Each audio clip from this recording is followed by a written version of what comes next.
সকল স্বাগতম জনাইছোঁ আপোনালোকক মোৰ ইউটিউব চেনেললৈ।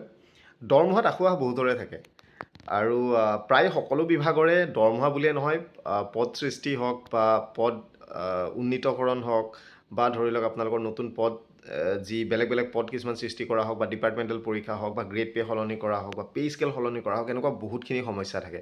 কিন্তু সবাতোকৈ বেছি সমস্যা থাকে শিক্ষা বিভাগত আৰু সেইটো সত্য কথা। শিক্ষা বিভাগত আপোনাৰ সবাতোকৈ বেছি সমস্যা থাকে। আপোনালোকে দেখি আছে ধৰ্ণা কৰি কৰি নিজৰ প্ৰাপ্য ল'বলগীয়া হয়। তেনেকুৱা বহুতখিনি কথা মই ইমান ইনডেপথ মই নাযাওঁ। প্ৰেজেণ্টলি এটা বস্তু আপোনালোকে যদি জানে, কাৰণ এডিআৰিৰ পৰা আপোনালোকে হয়তো বহুতে ভিডিঅ' চাই আছে বা এডিআৰিৰ আগৰ পৰাও চাই আছে। এডিআৰিত আপোনালোকৰ পোষ্ট কিছুমান আছিলে, জুনিয়ৰ এছিষ্টেণ্ট হওক বা অফিচ এছিষ্টেণ্ট হওক, তেনেকুৱা পোষ্ট আছিলে যিটো স্কুল ডিপাৰ্টমেণ্টত আছিলে। অ'কে, স্কুল ডিপাৰ্টমেণ্টত আপোনালোকে গৈ পেলাই বিভিন্ন স্কুলত আপোনালোকে জইন কৰিছিলে গ্ৰেড 3 হিচাপে। জুনিয়ৰ এছিষ্টেণ্ট হ'ব পাৰে আৰু অফিচ এছিষ্টেণ্ট হ'ব পাৰে। তাত এটা প্ৰব্লেম এটা দেখা দিছিলে, বহুতে সেই বস্তুটো পিছতো সুধিছিলে যে গ্ৰেড পে যিটো আছিলে আপোনালোকৰ, গ্ৰেড পেটো আপোনালোকক দিছিলে মেক্সিমাম প্লেচেছ আপোনালোকৰ 5,600 টকা গ্ৰেড পে দিছিলে, য'ত অন্যান্য প্ৰত্যেক এভৰি ডিপাৰ্টমেণ্টৰ জুনিয়ৰ এছিষ্টেণ্টে 6,200 ড্ৰ কৰি আছে। আৰু সেইটো এটা ডেফিনিট অৰ্ডাৰ এটা আছিলে, গভৰ্ণমেণ্টে সেইটো এলাউ কৰিছিলে যে ডি চি অফিচখিনিয়ে যিহেতু 6,200 ড্ৰ কৰে, চ' আদাৰ যিমানখিনি এষ্টাব্লিছমেণ্টছ আছে বা অফিচেছ আছে under the government of Assam at par মানে সমানুপাতিক জোখত তেওঁলোকক ড্ৰ কৰিবলৈ দিছিলে। চ' একৰ্ডিংলি আপোনালোকৰ ইৰিগেশ্যন হওক, PHE হওক, PWD হওক, ৱাটাৰ ৰিচোৰ্চেছ হওক, আপোনালোকৰ বেলেগ বেলেগ সকলো বিভাগ আৰু অ'কে। চ' চবৰে 5,600 গ্ৰেড পে' হৈ আছিলে, সেইটো 6,200 কৰিলে। একৰ্ডিংলি ছিনিয়ৰৰ কৰিলে ধৰি লওক 7,400 পৰা 8,000, তো তেনেকুৱা ধৰণৰ বস্তু বহুতখিনি চেঞ্জেছ কৰিলে। কিন্তু স্কুলৰ যিটো বিভাগ আছিলে, স্কুলৰ বিভাগটোত তেওঁলোকে 5,600 তেওঁলোকক পে' কৰি আছিলে। বাট কিছুমান ঠাইত কিন্তু 6,200 পে' কৰি আছে। চ' সেইটো কণ্ট্ৰাডিক্ট কৰি আছে বস্তুটো। কোনোবা ছেইম ডিপাৰ্টমেণ্টৰ ছেইম টাইপ অফ স্কুলত কোনোবাই কাম কৰি 5,600 ড্ৰ কৰি আছে, য'ত নেকি কোনোবাই 6,200 ড্ৰ কৰি আছে। চ' এইটো লৈ পেলাই এটা খেলি মেলি এটা চলি আছিলে। চ' ইণ্টাৰেষ্টিংলি এতিয়া ডাইৰেক্টৰৰ ফালৰ পৰা এখন লেটাৰ দিছে যে কোনে কোনে 6,200 ড্ৰ কৰি আছে আৰু কি ভিত্তিত বা কোনে সেই বস্তুটো এলাউ কৰিছে, তেওঁলোকে সেই গোটেই কমপ্লিট ডেটাটো তেওঁলোকে বিচাৰিছে। চ' ইয়াতে দুটা কথা হ'ব পাৰে, যিটো ডাটাটো বিচাৰিছে সেইটো আমি পাছত পাতিম, আগতে আপোনালোকে লেটাৰখন চাই লওক। ইণ্টাৰেষ্টিংলি এখন লেটাৰ আহিছিলে ডাইৰেক্টৰ অফ ছেকেণ্ডেৰী এডুকেশ্যনৰ ফালৰ পৰা, DSC। তেওঁৰ পৰা আহিছিলে সকলো জিলাৰ যিখিনি ইনস্পেক্টৰ অফ স্কুলছ আছে, IS যিসকল আছে ইনস্পেক্টৰ অফ স্কুললৈ, তেওঁলোকলৈ আহিছিলে। এক্সক্লুড কৰিছিলে 6 শ্বেডিউল এৰিয়া আৰু BTR ডিষ্ট্ৰিক্টছ। চ' এইখিনি বাদ দি বাকী সকলো জিলাৰ ইনস্পেক্টৰ অফ স্কুলছলৈ এই লেটাৰখন আহিছিলে। আৰু ইয়াতে ছাবজেক্টটো ইণ্টাৰেষ্টিংলি মেনশ্যন কৰা আছে যে regarding submission of the least of office assistant, junior assistant of different government and provincialise secondary schools who are presently drawing grade pay of rupees 6,200. চ' আপোনালোকে জানে এডিআৰি থ্ৰু দি আপোনালোকে বহুতে পাইছিলে বা এডিআৰি আগতেও যিসকলে পুৰণা যিসকলে কাম কৰি আছে সকলোকে কৈছোঁ, বা এইবাৰ যিসকলে এডিআৰি দিছে, এডিআৰি 2 দিছে বা আগন্তুক নেক্সট যেতিয়া এডিআৰি আকৌ ওলাব, যিহেতু ওলাব বুলি কৈছে এডিআৰি 3, চ' তাতো এই স্কুল এডুকেশ্যন ডিপাৰ্টমেণ্টৰ আপোনালোকৰ পষ্ট থাকিব আৰু আপোনালোকক প্লেচ কৰা হয় ধৰি লওক গভৰ্ণমেণ্ট আৰু প্ৰভিঞ্চিয়েলাইজ যিবিলাক স্কুল আছে তাতে।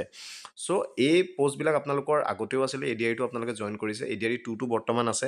আপোনালোকে নেক্সট মানে ফাইনেল পাছ কৰিলে আপোনালোককো ইয়াত কোনোবা নহয় কোনোবা প্লেচ হ'বই, বা তাৰ পাছতো যিবিলাক পৰীক্ষা হ'ব তাতে এই পষ্টখিনি আহিব। চ' ইয়াতে এটা কথা হৈছে যে স্কুল ডিপাৰ্টমেণ্টত মই ইয়াৰ পূৰ্বতেও দেখিছিলোঁ যে 6,200 এটা মানে অমনিবাছ অৰ্ডাৰ এটা আহিছিলে। অমনিবাছ অৰ্ডাৰ এজ ইন কি, আপোনালোকে গভৰ্ণমেণ্টে এখন নৰ্মেল অৰ্ডাৰ জাৰি কৰে যিটো সকলো বিভাগলৈ এপ্লিকেবল হয়। চ' প্ৰথমতে 5,600 আছিলে, LD হিচাপে তেওঁলোকে দৰমহা লৈ আছিলে। তাৰপিছত তেওঁলোকৰ সেইটো 6,200 কৰা হৈছিলে। সেইটো কেতিয়া কৰা হৈছিলে মই কওঁ শুনক, 2016 নে 17 চনত মই পাহৰিছোঁ। তেতিয়া আপোনালোকৰ যিখিনি অসমৰ যিমানখিনি DC অফিচ আছিলে সকলোৰে গ্ৰেড পে'বিলাক যিহেতু 6,200 কৰিছিলে তেওঁলোকৰ জুনিয়ৰ এছিষ্টেণ্টখিনিৰ। চ' তাৰ পাছতে চৰকাৰে সেই ছেইম স্কেল অফ পে' অসমৰ বাকী যিমান অফিচ আছিলে সকলোকে সেই পে'টো তেওঁলোকে দিছিলে। আৰু একৰ্ডিংলি সকলো বিভাগতে জুনিয়ৰ এছিষ্টেণ্টখিনিয়ে 6,200কৈ তেওঁলোকে ড্ৰ কৰিছিলে, বা অন্যান্য হেড এছিষ্টেণ্ট হওক বা ছিনিয়ৰ এছিষ্টেণ্ট হওক সেই হিচাপত ড্ৰ কৰিছিলে। কিন্তু স্কুল ডিপাৰ্টমেণ্টত ইণ্টাৰেষ্টিংলি কিছুমান ডিষ্ট্ৰিক্টত সেই 6,200টো দিয়া হ'ল আৰু ইনফেক্ট আজিলৈকে ড্ৰ কৰি আছে। বাট in most of the districts, most of the schools বা প্ৰভিঞ্চিয়েলাইজড যিখিনি স্কুল আছে বা গভৰ্ণমেণ্ট হওক প্ৰভিঞ্চিয়েলাইজ হওক, তাত কিন্তু 5,600 এতিয়াও জুনিয়ৰ এছিষ্টেণ্টক দি আছে। অ'কে, চ' সেই বস্তুটো এতিয়া তেওঁলোকে এই বস্তুটো বিচাৰিছে ক'ত ক'ত 6,200 ড্ৰ কৰি আছে। ইয়াতে লিখিছে যে with reference to a subject quoted of I am to request to submit the district wise list of office assistant, junior assistant of different Government and provincialized secondary schools who are presently drawing grade pay of rupees 6200 to the understand as per format given below. So government আৰু provincialized যিখিনি secondary school আছে, okay, secondary schoolৰ যিখিনি office assistant বা junior এছিষ্টেণ্টে 6200 grade pay draw কৰিছে তেওঁলোকৰ detail তেওঁলোকে দিবলৈ দিছে। যেনে ধৰি লওক আপোনালোকৰ serial number, district, name of the incumbent বা এমপ্লয়ী, ডেজিগনেশ্যন কি হয়, স্কুলৰ নামটো কি, date of joining, grade pay mention in the appointment order. So' appointment অৰ্ডাৰত কি মেনশ্যন আছিলে, আপোনালোকে যদি কোনোবাই স্কুল ডিপাৰ্টমেণ্টত পাইছে আপোনালোকে মোক জনাব যে আপোনালোকৰ এপইণ্টমেণ্ট অৰ্ডাৰত 5600 আছিল নে 6200 আছিলে। অ'কে, চ' এই বস্তুটো মনত ৰাখিব, কমেণ্টত কৰিব পাৰে। তাৰপিছত এপইণ্টমেণ্ট অৰ্ডাৰত কি দিছিলে, এপইণ্টমেণ্ট অৰ্ডাৰত যদি 5600 দিছিলে, বৰ্তমান যদি 6200 ড্ৰ কৰি আছে, সেইটো এটা মিছমেটচ। বা 6200 যদি দিছিলে, আপুনি যদি 5600 লৈ আছে, সেইটো এটা মিছমেটচ, সেইটো আপোনাক 6200 দিব লাগে। তো কথাটো তেনেকুৱা মানে। If presently drawing grade pay of 6200, please mention the date of receiving. So' কেতিয়াৰ পৰা 6200 পাই আছে, যদিহে পাই আছে। Order number and date allowing the grade pay of rupees 6200। So' কোনটো অৰ্ডাৰৰ ভিত্তিত 6200 গ্ৰেড পে দিয়া হৈছে। ইয়াতে যদি আপোনালোকৰ এপইণ্টমেণ্ট অৰ্ডাৰখন 6200 মেনশ্যন আছিলে, so' then date will be applicable. বা যিটো গভৰ্ণমেণ্টৰ অৰ্ডাৰ আহিছিলে সেইটো মতে যদি দিছে, then date will be submitted. Name of the allowing authority of grade pay of rupees 6200। So' কোনে এলাউ কৰিছে 6200, সেইটো ডাইৰেক্টৰে এলাউ কৰিছে, গভৰ্ণমেণ্টে এলাউ কৰিছে, ISA এলাউ কৰিছে, স্কুলৰ DDOয়ে এলাউ কৰিছে, চ' কোনে। চ' সেই ৰিমাৰ্ক। চ' এইটো তেওঁলোকে ছাবমিট কৰিবলৈ কৈছিলে 26/3, কিন্তু বৰ্তমানে এই বস্তুটো গম পোৱা নাই যে কি হৈ আছে। চ' এতিয়া আপোনালোকে লেটাৰখন দেখিলে, যিসকলে 6200 ড্ৰ কৰিছে এই বস্তুটো বিচাৰিছে। চ' মই এইকাৰণে কৈছোঁ, যিসকল আপোনালোকে মষ্টলি ADRE 1ত যিসকলে চাকৰি পাইছিলে, যিহেতু মেক্সিমাম ভেকেঞ্চিজ আপোনালোকৰ দ্বাৰা ফিল আপ কৰা হৈছিলে, চ' আপোনালোকৰ এপইণ্টমেণ্ট অৰ্ডাৰখনত একচুৱেলি মেনশ্যন কি আছিলে, সেইটো আপোনালোকৰ 6200 আছিলে নে 5600 বুলি আপোনালোকৰ এপইণ্টমেণ্ট হৈছিলে।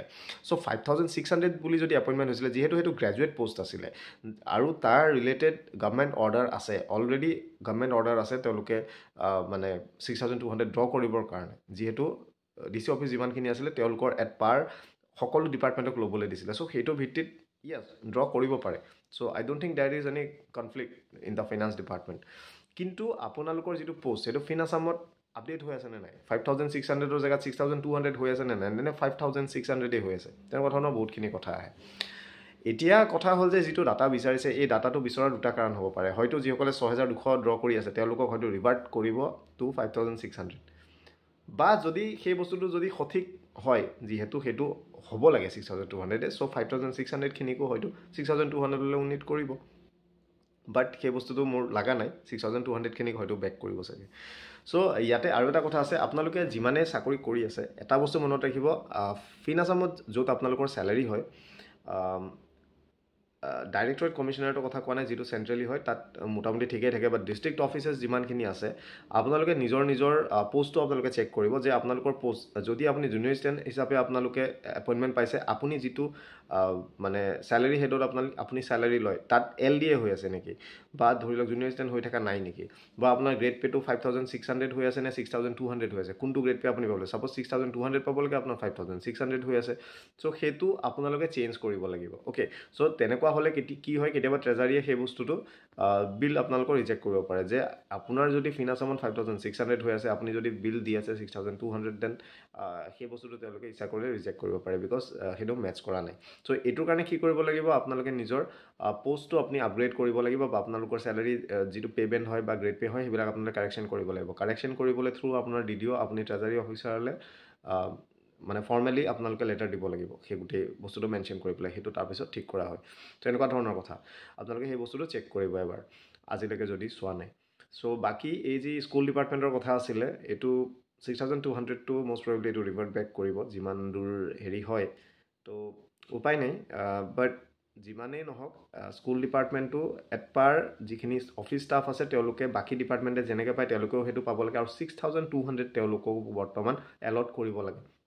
যিখিনি ডিষ্ট্ৰিক্টত পাই আছে, ৱেল এণ্ড গুড, সেইখিনি চেঞ্জ কোনো পধ্যেই কৰিব নালাগে, আৰু যিখিনিয়ে পোৱা নাই তেওঁলোকক 6200 দিবলৈ দৰকাৰ পৰিলে ছেপাৰেট আকৌ অৰ্ডাৰ তেওঁলোকে ৰিইছ্যু কৰক, as per the order issued in 2015, 16 নে 17, 3 বছৰৰ ভিতৰতে ওলাইছিলে। অ'কে, চ' সেইটোৰ ভিত্তিত কৰিব লাগে। চ' ইমানে আছিলে, থেংক ইউ। আপোনালোকে যদি এই বস্তুটো যদি পাই আছে, যদি এই ডিপাৰ্টমেণ্টত কৰি আছে, আপোনালোকে কমেণ্টত জনাব প্ৰব্লেমটো একচুৱেলি কি হৈ আছে। So' thank you once again, good night.